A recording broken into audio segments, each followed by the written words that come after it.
Yeah, thanks, Brian, very much. And thanks very much for Biodiversity and the Living Climate for having me up here to Boston to speak with you.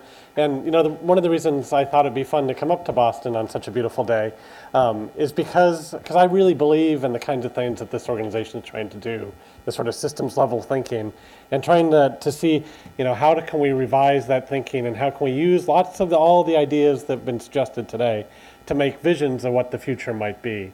So I'm going to give you a couple examples of that from our work in New York, a historical example, a brief kind of interlude about how do we imagine the future, and then I'm going to just spend a few minutes showing you this new tool, Vision Maker, which is a way of using ecological democracy to get us all thinking about how do we create that future going forward.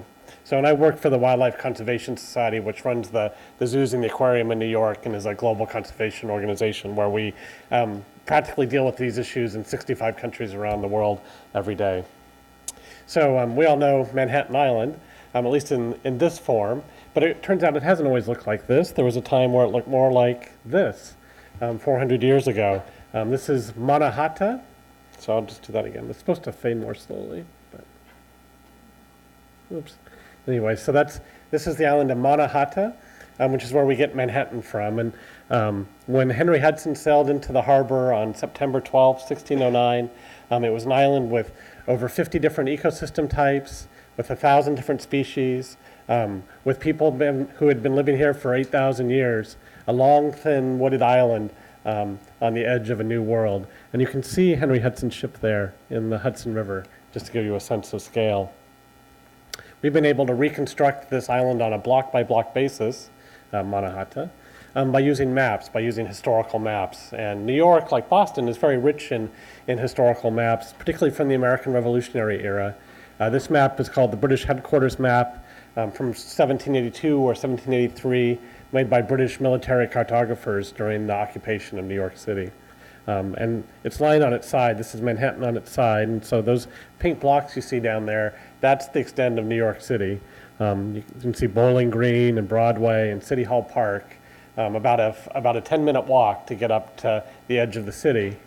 But when I first saw this map in a book, what really struck me was what you see north of the city, which are streams and hills and shoreline with beaches and salt marshes.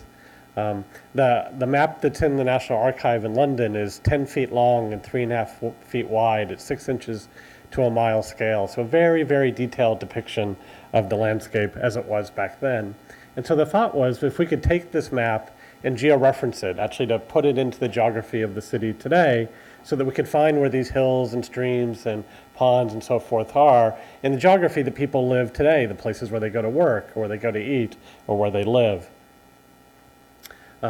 Then from these maps, we can peel off the human layers and actually drive them back in time. We can drive a map of the 66 miles of streams that were once on Manhattan, or the 573 hills, or the 17 different soil types. And we can start building up the layers of the landscape. The physical factors first, the geology, the topography, the watercourses, the shoreline. These ones in blue are all things you can learn from historical maps. We can add in and derive from these the watersheds, the slopes, the flooding depths, the salinity gradients, the soils. This is what G. Evelyn Hutchinson, the famous ecologist, called the ecological stage, on which a play will happen. And in that play, the drama is provided by disturbance processes, the things that mix it up, the things that reset ecosystems, that disturb it, not unlike the things we were learning about grazing a few hours ago. Things like fire and land use and hunting and wind throws and flooding, some of which are anthropogenic and some of which are not anthropogenic. But these interact with these physical factors to create the template on which ecosystems form. So the ecosystem mosaic. And this is the heart of what people like me, landscape ecologists, like to study and to think about is how do these ecosystems form? So some combination of these means a mid-reach stream would be there. Or some combination would form to make a high salt marsh, or a chestnut oak forest, or any of the other 54 other ecosystem types that once existed on Manhattan Island. And I have to say, I grew up in Northern California, and in California, a tenet of being Californian is that you drive 15 miles in any direction and you're in a brand new ecosystem type. And when I moved back east, I had a bias that it was basically just a big forest, right? A little salt marsh on the edge. But what I've learned through Mannahatta is that it had an extraordinary biodiversity. That these landscapes, because of their geologic conditions and for their biogeographic positioning, because of their tidal estuaries, as we were learning about the Charles River earlier, have enormous biodiversity. If you look at the vegetation map for Yellowstone National Park, it has 63 types. And Yellowstone is 2.2 million acres. Manhattan is 1/10 of 1% of that same area and has 54 types, right? And this is not just something that's specific to New York, but it's generally true that cities are built in places of high biodiversity and high biodiversity potential, because the things that we look for as a species are things that other species look for. Fertile soils, gradients in ecosystem conditions, abundant fresh water, access to the marine environment. So we use this information to reconstruct the ecosystems of Manhattan. And I used to take off my Septembers and to go within 75 miles or so of the city and take pictures of these kinds of ecosystems. So this is what Midtown Manhattan might have looked like on the north side of Murray Hill. Or this is what Harlem might have looked like 400 years ago. Or the Collect Pond in Lower Manhattan, New York City's water source for its first 200 years, a beautiful coastal plain pond. This is the Upper West Side. As I said, there were 66 miles of streams, 300 springs, 21 ponds on Manhattan. 25% of the island were wetlands of one kind or another, and half of those were salt marshes with this sort of distinctive zonation, similar to what you have up here of the deeper water and the mud flat and the low salt marsh and the high salt marsh. 7 different forest types on Manhattan. This picture is actually from Manhattan Island in Wood Hill Park in the northern end of the island. This is Times Square, circa 1609. A beautiful red maple swamp. Yeah. There were beaches on the Hudson River shore from Lower Manhattan up to 42nd Street and pockets on the east side. And of course, they're the ecosystems that people make. So people make ecosystems like this building or that wigwam that my son and I built at the New York Botanical Garden. Fields, trails, shell middens.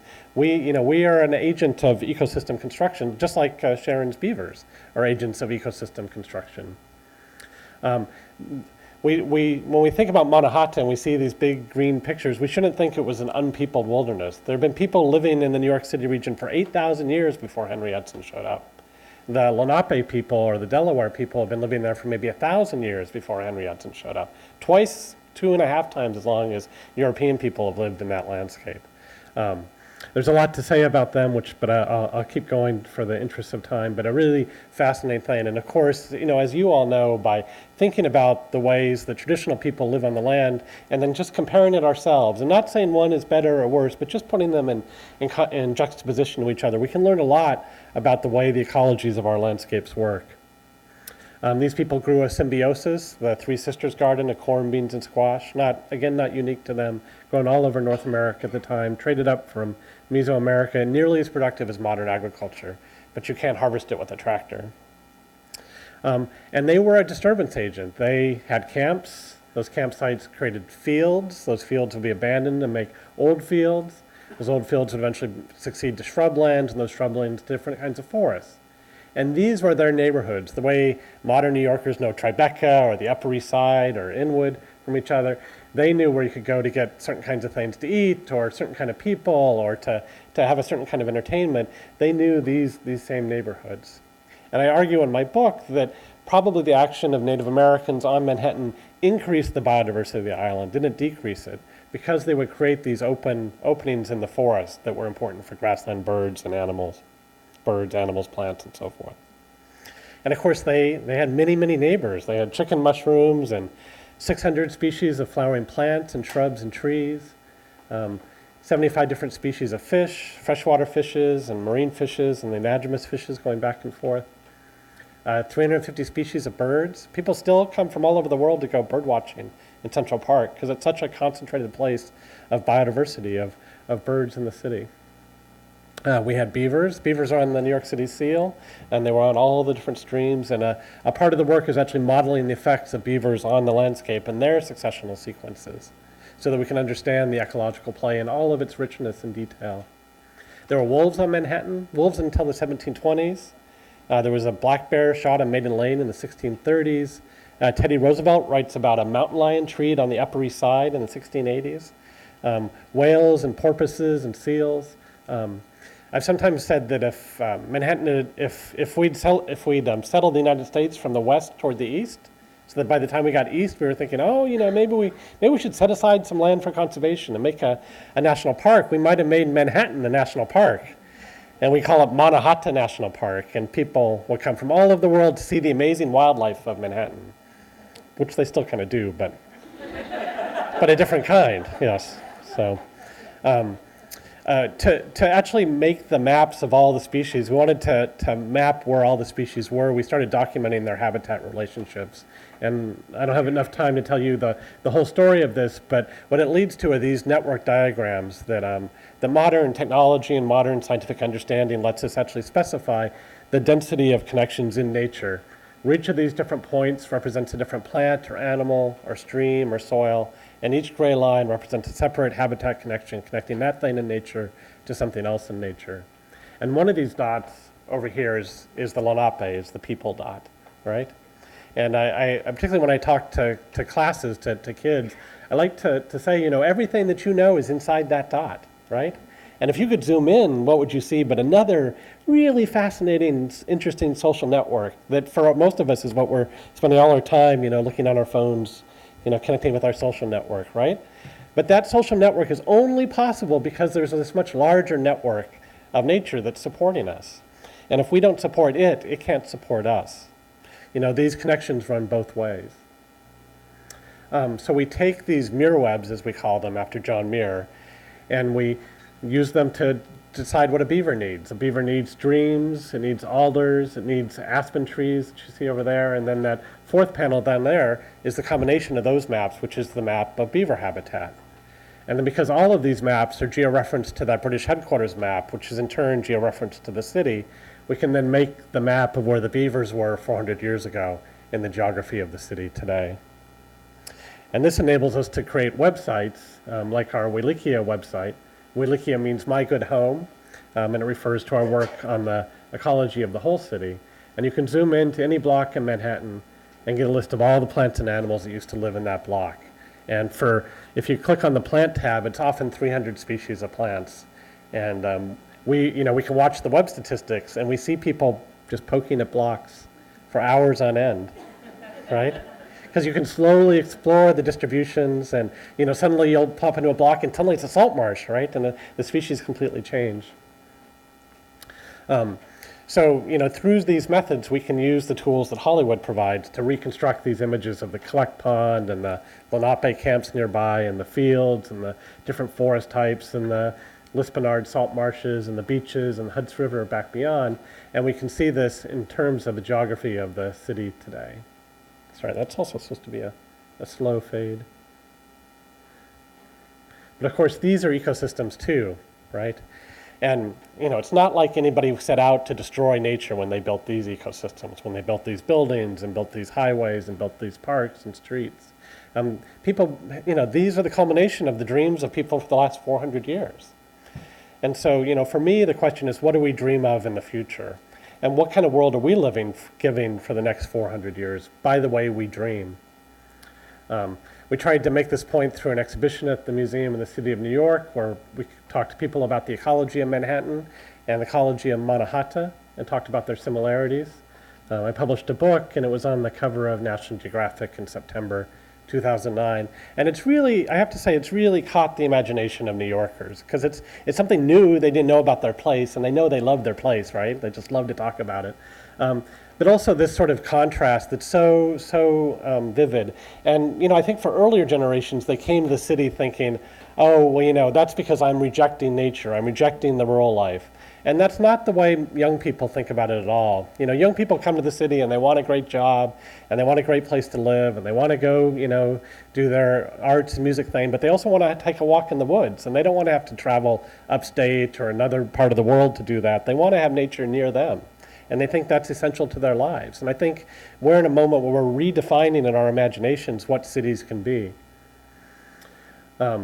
So, the question for us, I think, and the big challenge is, how do we build this sort of ecological understanding into the cities as we know them today? How do we retrofit them? And how do we build them in the future, constructing them in a more ecologically appropriate way? At the end of Manahatta, I created these visions of the future where we took pictures in the city and then we tried to imagine what 400 years might look like, you know. Madison Square Park, but with streetcars and streams instead of storm drains, and red oak forest instead of the London plane trees that are there. But still imagining people and architecture, or imagining the Upper East Side, but with green roofs on top of all the buildings. Oops, that may come. Yep, there they are. Green roofs on top of all the buildings and a stream coming out and around the Metropolitan Museum of Art and down to the East River.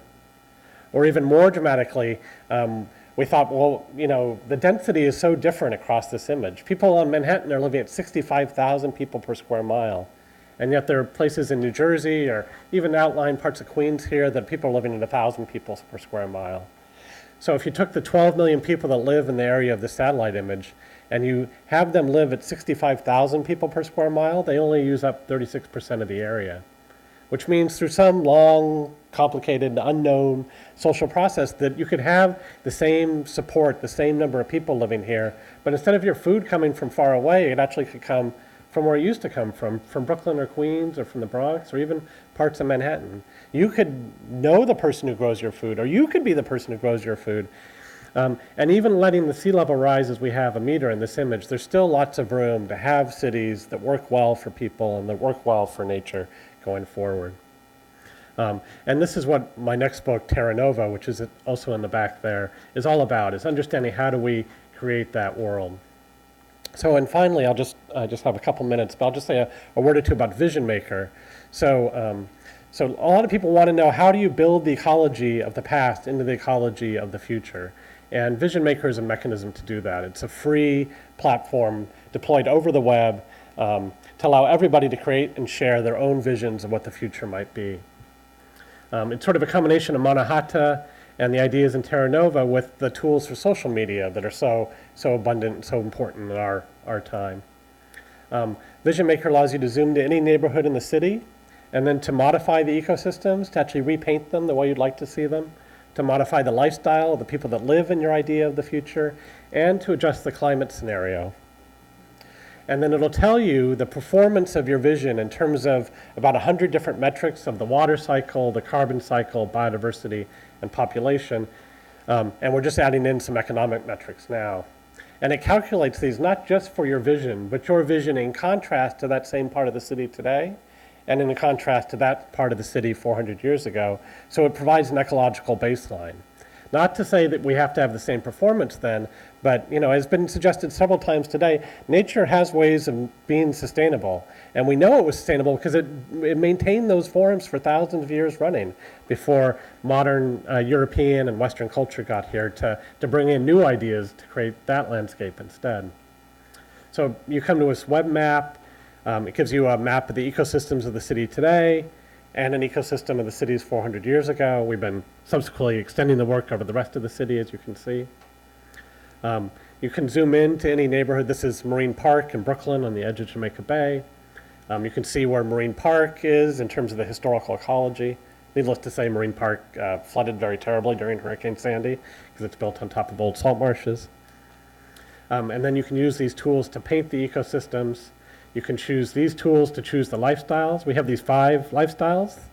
We have an average New Yorker lifestyle, an average American lifestyle, an average Earthling lifestyle, Lenape person lifestyle, and eco-hipster.